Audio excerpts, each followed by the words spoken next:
वार्ता में आप सभी पत्रकार बंधुओं का हार्दिक अभिनंदन, स्वागत है।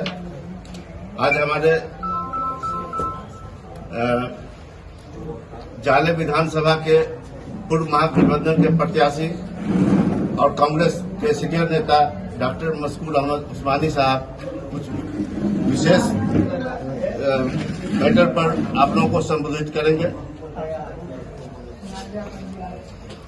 बिहार सरकार में मंत्री जो अपने आप को कहते हैं कि मैं सरकार हूं, मैं प्रदेश के मुख्यमंत्री और देश के प्रधानमंत्री से ये सवाल पूछता हूं कि आज तक ऐसा कोई धंधा, ऐसा कोई बिजनेस हमने नहीं देखा कि 2 महीने के अंदर, जिसके अंदर 400 से 500% का ग्रोथ हो जाए प्रॉफिट में। ये तो पहली बार ऐसा देखा जा रहा है और ये अडानी जी के मामले में हमेशा देखा जाता है कि जब अडानी जी की एंट्री होती है तो किसान को हक को मारा जाता है और इसी तरह से उनकी जमीन को हथियाकर बेचने का काम किया जाता है। तो ये सरासर ब्लैक मनी का खेल इसमें लगा हुआ है और बेनामी संपत्ति लेन देन अधिनियम 1988 और PMLA 2002 का वायलेशन है। लिहाजा मैं आपके माध्यम से बिहार सरकार और केंद्र सरकार से ये अपील करता हूं कि इस पूरे मामले में इनकम टैक्स की जांच होनी चाहिए, ED की जांच होनी चाहिए, CBI की जांच होनी चाहिए। आपको ED CBI तो सिर्फ विपक्षियों के ऊपर भेजने का सूचता है, लेकिन इतनी बड़ी गड़बड़ी हुई है। मैं तमाम साक्ष्य आपके सामने रख रहा हूं। ED और CBI और इनकम टैक्स हिम्मत दिखाए और जाके रेड करे और सारे मामले की छानबीन करे। इतना ही नहीं, इसके आगे जो अवैध भूमि का अधिग्रहण किया गया और किसानों का अधिकार का हनन किया गया, और ये पूरा मामला अवैध भूमि अधिग्रहण एक्ट 2013 का भी उल्लंघन है कि बिना सहमति के, किसान के सहमति के, आप जाइए जाले के अंदर, जो किसान परिवार पीड़ित है उनसे मिलिएगा तो मालूम ये चलेगा कि उनसे सहमति नहीं ली गई। बिना किसी सहमति के उनसे उनकी जमीन ले ली गई। बेचारे पढ़े लिखे नहीं होते हैं, गांव समाज के लोग हैं, इतनी शिक्षा नहीं है। उनको कहीं बोल दिया अंगूठा लगा दो, उन्होंने अंगूठा लगा दिया। उनको बोल दिया साइन कर दो, साइन कर दिया। उनको लालच दे दिया कि तुम्हारे बच्चे को नौकरी दे देंगे, इसलिए उन्होंने कहीं पे साइन कर दिया। बाद में ये मालूम चला कि उनकी जमीन उनसे हथिया ली गई। कुछ लोगों को जो थोड़े बहुत पढ़े लिखे लोग थे उनको बताया गया पैसा मिलेगा, उनको पैसा नहीं मिला। डीड भी हमारे सामने है जो आपको मैंने दिखाया है, इसकी कॉपी आप हमसे ले लेंगे। तो ये किसानों का शोषण हुआ है और जिन लोगों ने, मैंने आपको पहले भी बताया कि इसका विरोध किया, इस पूरे मामले का, उन तमाम लोगों के ऊपर बिहार सरकार के वर्तमान मंत्री और जाले की विधायक ने गुंडा एक्ट के अंदर कार्रवाई की। मैं आपके माध्यम से पूछना चाहता हूं कि क्या जाले का किसान, बिहार का किसान, मिथिला का किसान गुंडा है? क्या अपना हक मांगना गुंडागर्दी है? क्या किसान अपनी गाढ़ी कमाई से, मेहनत की कमाई से, खून पसीने की कमाई से जिस जमीन को अर्जित करता है, जिस पर खेती करता है, जब उससे उसका हक छीना जाता है, जब वो हक मांगने जाता है, तो उसके ऊपर गुंडा एक्ट लगाना जायज है क्या? क्या यही किसानों का सम्मान भारत की सरकार कर रही है और बिहार की सरकार कर रही है? उनको वादा किया गया कि आपके बच्चों को अडानी का ये जो साइलो प्लांट लग जाएगा तो नौकरी देंगे। विधायक ने कहा था कि 10,000 नौकरियां मिलेंगी। आप जाके मालूम कीजिएगा तो मालूम चलेगा 8 से 10 लोग नौकरी करेंगे। कितने लोग? 8 से 10 लोग। मैं पूछना चाहता हूँ 10,000 लोग कहाँ हैं? आपने रोजगार सृजन करने की बात की थी। आपने कहा था कि रोजगार के अवसर पैदा होंगे, लोगों को नौकरियां मिलेंगी। जिनसे जमीन ली जा रही है उनको नौकरी दी जाएगी, किसी एक व्यक्ति को भी नौकरी नहीं दिया गया। 8 से 10 लोग जो नौकरी पर हैं वो केवल गार्ड की नौकरी पर हैं, क्योंकि प्लांट ऑटोमेटेड होता है तो उसमें नौकरी देने की जरूरत ही नहीं है। तो लोगों को झांसे में रखा गया। मैं आपके माध्यम से स्थानीय विधायक जाले के और बिहार सरकार में जो मंत्री है, मैं उनसे पूछना चाहता हूं कि आप 10,000 छोड़िए, 1,000 जाले के युवा का लिस्ट दीजिए कि आपने किसको नौकरी पे लगाया इस साइलो प्लांट के अंदर। आपको जवाब देना पड़ेगा, क्योंकि आपने इसका क्रेडिट लिया था और आपने कहा था कि ये हमारे बल पे आया, हमारे बदौलत आया। अगर हम नहीं होते तो ये प्लांट नहीं आ पाता। बिल्कुल सही कहा आपने। अगर आप नहीं होते तो किसानों से उसकी जमीन नहीं छीनी जाती। आप नहीं होते तो किसानों के अधिकार का हनन नहीं होता। आप नहीं होते तो यहाँ पर मनी लॉन्ड्रिंग नहीं हो रही होती। आप नहीं होते तो गरीब किसानों के ऊपर गुंडा एक्ट के अंदर कार्रवाई नहीं हो रही होती। साथियों, मैं आपको एक और बात बताना चाहूंगा कि इसमें कई सारे दलाल इन्वॉल्व हैं। इन दलाल के ऊपर जांच होनी चाहिए कि वो किससे लिंक है। जो अभी तक हम लोगों को जानकारी मिली है, क्योंकि पिछले 2 साल से हम लोग इस मामले पर लगे हुए हैं और इस मामले में पूरे साक्ष्य को इकट्ठा करके आज आपके सामने प्रेस कॉन्फ्रेंस कर रहे हैं। इससे पहले भी हम लोगों ने इसका विरोध किया था, लेकिन साक्ष्य हमारे पास नहीं थे। साक्ष्य अभी हमारे पास आ गए हैं। तमाम साक्ष्य के साथ आपके सामने हमने इन चीजों को रखा है। और मैं आपसे ये कहना चाहता हूं कि जो भी दलाल हैं इसमें या जो भी कंपनियां इन्वॉल्व हैं उसके ऊपर जांच होनी चाहिए और उनके ऊपर गुंडा एक्ट में कार्रवाई होनी चाहिए। आखिरी बात जो मैं आप लोगों के सामने रखना चाहता हूं कि ये तमाम मामले में जो प्रशासन है उसकी लापरवाही नजर आती है। प्रशासनिक महकमे की लापरवाही और बहुत बड़ा भ्रष्टाचार इसमें नजर आता है। जाले के उस समय में सीईओ थे अनिल मिश्रा जी। उन्होंने गवर्नमेंट सरकारी लैंड का इलीगल म्यूटेशन किया। इसका जवाब कौन देगा? अगर किसी सीईओ ने किसी सरकारी भूमि को इलीगली किसी कंपनी को दे दिया है तो उसके ऊपर कार्रवाई होनी चाहिए। आखिर किसके इशारे पर सीईओ ने यह काम किया? जब इस मामले की सूचना हम लोगों ने एडीएम को दी, डीएम को दी, तो डीएम साहब का जो पत्र आया था मैं आपको उसकी भी कॉपी दिखा रहा हूं। डीएम साहब ने माना कि इसमें पूरी तरह से गड़बड़ी हुई है, लेकिन ये डीएम साहब को जो पत्र लिखा गया उसकी कॉपी है। पत्र लिखा नहीं गया, डीएम साहब की तरफ से जो जवाब आया उसकी कॉपी है। ये देखिए, आप लोग को मैं दिखा रहा हूं, सब आपको बाद में दे देंगे, ठीक है। इसमें डीएम साहब ने माना है कि यह बहुत भारी गड़बड़ी हुई है, लेकिन डीएम साहब ये कहते हैं कि यह उनके अधिकार क्षेत्र में नहीं आता है, इसीलिए कोई कार्रवाई नहीं करेंगे। इसमें लिखा हुआ है, आप लोग पढ़ लीजिएगा इसको। ये लोक शिकायत निवारण अधिकार अधिनियम के तहत जो डीएम के यहां द्वितीय अपील होती है उसकी कॉपी है, उनका जो डिसीजन है उसकी कॉपी है। तो मैं आप लोगों के माध्यम से पूछना चाहता हूं कि आखिर एडीएम ने क्यों डिले किया जमाबंदी कैंसिल करने के लिए?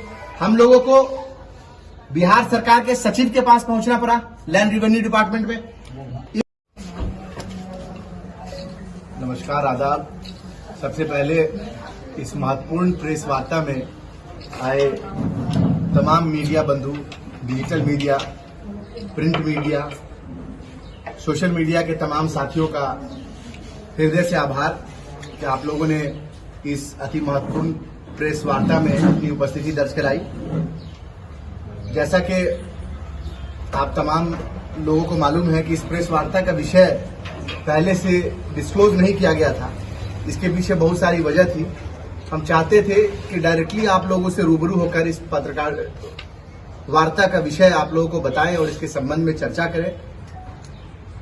आज का जो विषय है वो है मोदी अडानी भाई भाई। मोदी अडानी भाई भाई, देश बेच के खाई मलाई। पूरे देश भर के अंदर जिस तरह से नरेंद्र मोदी और अडानी दोनों लोगों ने मिलकर इस देश की सारी मलाई को खाने का काम किया है, इससे बिहार भी अछूता नहीं रहा। मैं आप लोगों को बताना चाहता हूं कि पिछले दिनों जाले विधानसभा के अंदर, जाले प्रखंड के अंदर सहसपुर एक गांव पड़ता है, एक पंचायत है, जिसके अंदर अडानी का एक बड़ा प्लांट एस्टैब्लिश हुआ, अडानी एग्रो लॉजिस्टिक लिमिटेड के नाम से। और ये रेल ट्रैक निर्मित साइलो प्लांट 100 करोड़ की लागत से इस प्लांट को बनाया गया और ऐसा बताया गया कि अडानी जी 100 करोड़ का इन्वेस्टमेंट बिहार के अंदर सुदूर इलाके में जाले प्रखंड के अंदर कर रहे हैं और जिसमें 50,000 मीट्रिक टन अनाज को स्टोर किया जाएगा। इसके लिए साइलो प्लांट बनाया गया, स्टोरेज प्लांट बनाया गया। जब इसकी गहराई तक हमारे कांग्रेस के नेता, हमारे कांग्रेस के कार्यकर्ता और कई सारे सामाजिक कार्यकर्ताओं ने इसकी गहराई को नापने की कोशिश की कि इसमें कितनी सच्चाई है और किस तरह से इस साइलो प्लांट का निर्माण किया गया है, तो मालूम ये चलता है कि इसमें भारी गड़बड़ी हुई। हमारे पार्टी के नेता कार्यकर्ता सोशल मीडिया के विधानसभा के अध्यक्ष हमारे साथी केशव ठाकुर जी ने लगातार इस विषय को लेकर डीएम साहब के यहाँ, एडीएम साहब के यहाँ, बिहार सरकार के सचिव के यहाँ, संबंधित विभाग के सीईओ के यहाँ तमाम जगह आवेदन लगाया, तमाम जगह जानकारी हासिल करने की कोशिश की और बहुत खतरनाक तथ्य इसमें सामने आए हैं जो मैं आज आपके सामने रखने जा रहा हूं। सबसे पहले तो ये बताया गया कि इस प्लांट को बनने के लिए जो जमीन अडानी ग्रुप लेगा उसका मुआवजा वहां के किसानों को मिलेगा, लेकिन आज प्लांट बनकर तैयार हो गया है, आज तक किसानों को उसका मुआवजा नहीं मिला। कई सारी सरकारी जमीनें हैं जिसको अडानी ग्रुप ने अपने अंदर समावेश कर लिया, अपने साइलो प्लांट के अंदर समावेश कर लिया। तो सरकारी जमीन के ऊपर इलीगल इंक्रोचमेंट का भी मामला है, किसानों को उसका मुआवजा नहीं मिलने का मामला है, साथ ही साथ उस प्लांट के अंदर बिना किसी एनओसी के रोड बनाने का मामला है, बिना किसी एनओसी के रेल ट्रैक बनाने का मामला है और वो भी सरकारी भूमि के ऊपर ये मामला है। इतना ही नहीं, राजस्व चोरी की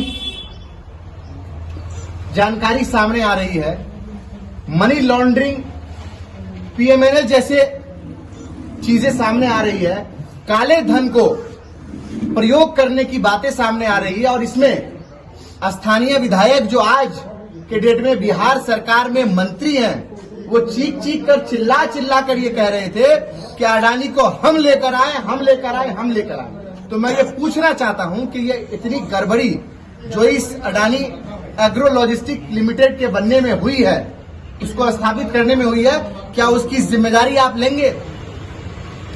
क्या किसानों को मुआवजा दिलाने के लिए आपने कभी कोई बात की? जब वहां के किसानों ने, जाले के किसानों ने, या जिनकी भूमि थी, जिनकी जमीन थी, जो एग्रीकल्चर लैंड थी, जिस जमीन पर वो खेती करके अपने परिवार का गुजर बसर करते थे, वो जमीन उनसे छीन ली गई, उसको मुआवजा नहीं दिया गया और जब उन्होंने इसका प्रतिरोध किया, विरोध किया, तो उनके ऊपर एफआईआर करा दिया गया। और ऐसा नहीं है कि किसी एक जात, एक समुदाय के लोग इसमें हैं, तमाम जात, तमाम समुदाय के लोग इसमें हैं। तो मैं ये पूछना चाहता हूं आपके माध्यम से कि ये जो गड़बड़ी हुई और उसका विरोध किया गया, उसके ऊपर एफआईआर भी कर दिया गया।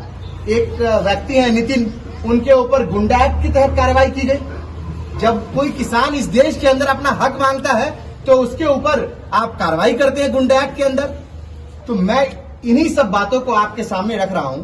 दो तीन जो महत्वपूर्ण चीजें हैं वो मैं आपके सामने रख रहा हूं कि सहसपुर पंचायत के अंदर राजस्व थाना नंबर 5, खाता नंबर 813, खेसरा नंबर 1909 और मौजा जाले खेसरा नंबर 4405, ये गवर्नमेंट की लैंड है, सरकारी भूमि है। इस भूमि को illegally Vedansh infrastructure private limited, जो कि नोएडा की एक कंपनी है, बिचौलिया कंपनी है, और एक पीआरवीएस इंफ्रास्ट्रक्चर प्राइवेट लिमिटेड, ये दोनों कंपनी ने मिलकर इस सरकारी भूमि को इलीगली अडानी एग्रो